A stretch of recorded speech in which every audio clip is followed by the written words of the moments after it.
आज आपण हिरव्या वाटाण्याची भाजी बनवणार आहोत।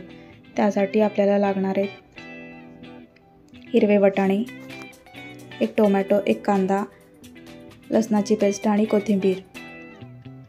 टोमॅटो आणि कांदा आपल्याला मिक्सरमध्ये बारीक वाटून घ्यायचा आहे।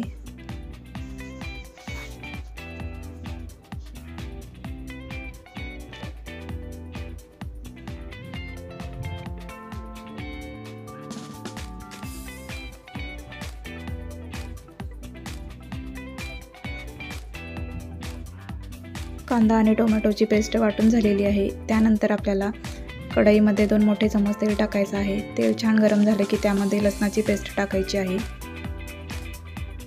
आणि लसणाला लालसर होईपर्यंत आपल्याला तळून घ्यायचं आहे। त्यानंतर आपल्याला कांदा आणि टोमॅटोची पेस्ट यामध्ये टाकायची आहे आणि छान मिक्स करून घ्यायचं आहे आणि 5 मिनिटे शिजवून घ्यायचं आहे।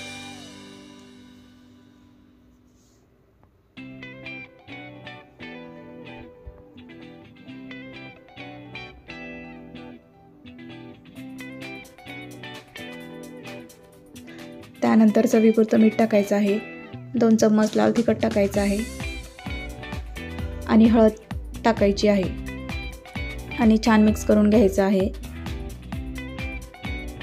आणि ही पेस्ट आपल्याला तेल सुटेपर्यंत शिजवून घ्यायची आहे। आता याला छान तेल सुटलेलं आहे।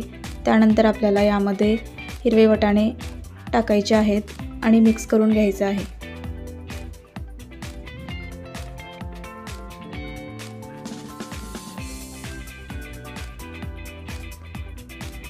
त्यानंतर अर्धा ग्लास पाणी टाकायचं आहे आणि छान शिजवून घ्यायचं आहे।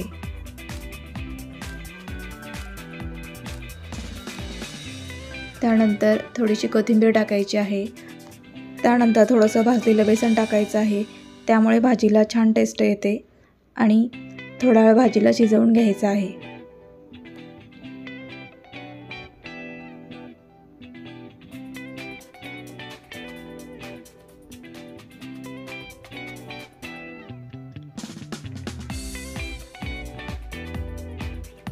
ही झाली हिरव्या वाटाण्याची भाजी तयार।